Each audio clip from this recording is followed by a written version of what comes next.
And Charlie Kirk's widow, Erika, is continuing to memorialize her late husband. She shared this photo we're about to see there, focusing on his love for sports. That's right. The caption reads in part, quote, "This is one of the last photos taken of you before you were murdered.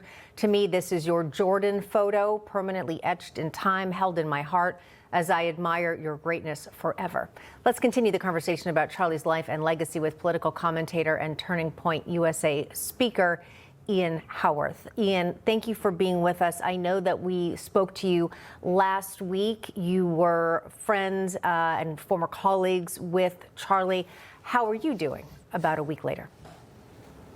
I think I'm doing as well as I think people can in the aftermath of not only a tragedy, but a tragedy that no one saw coming. I think, we go through life, and luckily we do not live in a violent society. And so we're used to perhaps people being ill, but when someone is taken so young through such a horrific act of public violence, I think it shocks everyone who has a scrap of morality in their heart. I think now we're kind of dealing with the reality of our country on a broader level. The people who live amongst us who aren't mourning with us, who aren't condemning acts of violence regardless of politics. I think that's what I've been really struggling with, is seeing people, not the lunatics online, but regular liberals who are making excuses for murdering someone because they disagree with you. It's pretty terrifying, and that's what I'm scared of moving forward. Yeah, that's been tough to see. That coming out on social media and on TV over the last couple of days here. We also wanted to touch on this, a clip from Megyn Kelly. She was commenting on her old network's recent coverage of Charlie, saying it's odd that they're kind of embracing him so much now after she says that network wouldn't let him on the air for an extended period of time. We want to look at it. Can I just say this is a petty moment, but it's really bothering me how Fox News is talking about Charlie like he was theirs, like he was one of theirs. Well, he wasn't. It's a lie. Just stop, okay? There were some people on Fox who I think really did like Charlie and got along with Charlie and were friends with Charlie. But Fox News, they wouldn't put Charlie on, okay? I know this from my own behind-the-scenes conversations, and I'm not going to specify from whom. But they were annoyed on Team Charlie because he was banned. They wouldn't put him on. He had been too supportive of Tucker.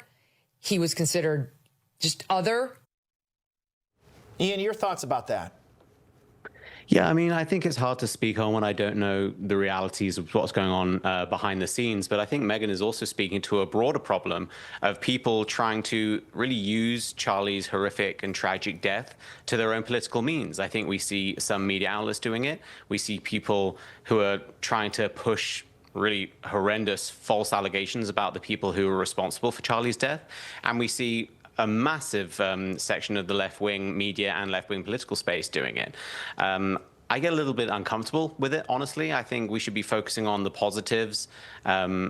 Charlie Kirk's legacy, his impact on conservatism.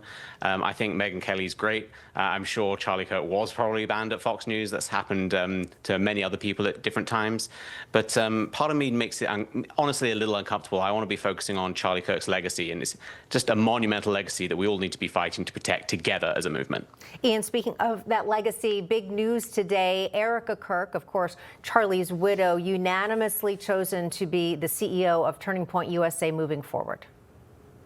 Yeah, I can think of no better choice. I think it's really been quite amazing to see someone. We've all seen someone lose a loved one, lose a spouse, and especially so young. To deal with that at all is incredible, but to have to deal with it in the public eye of millions of former fans and new fans, I think is amazing. And so I can't think of, no one could truly replace Charlie Kirk, but if someone out there has a chance of filling a percentage of his shoes, it's going to be his wife, who knew him best. And I think that really shows that Turning Point is in good hands moving forward, and should give us all hope for the future. All right, we're going to leave it there. Ian Haworth, thank you so much for joining us on American Agenda. Thanks for having me.